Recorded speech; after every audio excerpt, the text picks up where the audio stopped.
ഇപ്പോൾ നമ്മൾക്ക് രണ്ട് കാര്യങ്ങൾ ഉണ്ട് കളർ ചെയ്യാൻ. നാം വർഷങ്ങളായി കളർ ചെയ്യുന്നവയെ നാം ആർട്ടിഫിഷ്യൽ ലൈറ്റ് എന്ന് വിളിക്കുന്നു.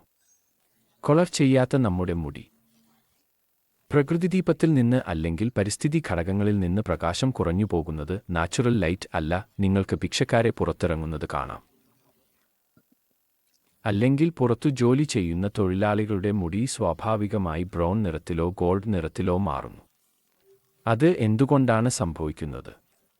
അത് നമ്മുടെ സ്വാഭാവിക പ്രകൃതിയുടെ ഫാക്ട് കാരണം സംഭവിക്കുന്നു. അത് സ്വാഭാവിക പ്രകാശം അല്ല. നാം വർഷങ്ങളായി ഇരുന്ന് കളർ ചെയ്യുന്നത്. അതിനെ നാം ആർട്ടിഫിഷ്യൽ ലൈറ്റ് എന്ന് വിളിക്കുന്നു. ആർട്ടിഫിഷ്യൽ ലൈറ്റനിങ്ങിനായി നമുക്ക് രണ്ട് കാര്യങ്ങൾ ഉണ്ട്. ഒന്നാണ് കളർ ട്യൂബ്സ്, രണ്ടാമത്തേത് ഡെവലപ്പർ. ഇത് നമ്മുടെ കളർ ട്യൂബ്സ് ആണ്. ഇത് നമ്മുടെ കളർ ട്യൂബുകളാണ്. കളർ ട്യൂബ് എന്നത് വ്യത്യസ്ത കളറുകളിൽ ലഭ്യമാണ്. ക്ലയന്റിന്റെ ഇഷ്ടാനുസരണം, കസ്റ്റമറിന്റെ ഇഷ്ടാനുസരണം അവയ്ക്ക് ആവശ്യമായ കളർ ലഭിക്കുന്നു വ്യത്യസ്ത കളറുകൾ വഴി. ഞാനും അത് നേടാൻ ഞങ്ങളുടെ പക്കൽ ഡെവലപ്പർ ഉണ്ട്. അതിനാൽ ഞങ്ങളുടെ പക്കൽ ഈ തരത്തിലുള്ള ചില ഡെവലപ്പർമാർ ഉണ്ട്. डेवलपर्स जो आते हैं हमारे वाले मादा है और वाले मादा. ഞങ്ങൾ പ്രക്രിയയിൽ ഉപയോഗിക്കുന്നതും ലിഫ്റ്റിംഗ് ലെവലിന്റെ അനുസരണയിലും ഞങ്ങൾ എന്ത് രീതിയിൽ ഉപയോഗിക്കണമെന്നതും നിർണ്ണയിക്കുന്നു.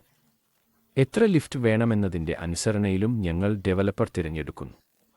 ഉദാഹരണത്തിന്, ഒരാളുടെ മുടി നിറം 4-ാം നമ്പറാണെങ്കിൽ അവൻ 6-ാം നമ്പർ കളറിൽ പരിവർത്തനം ചെയ്യണമെന്ന് ആഗ്രഹിച്ചാൽ 4-ൽ നിന്ന് 6-ലേക്ക് എത്താൻ 2 ലെവൽ ലിഫ്റ്റ് വേണം.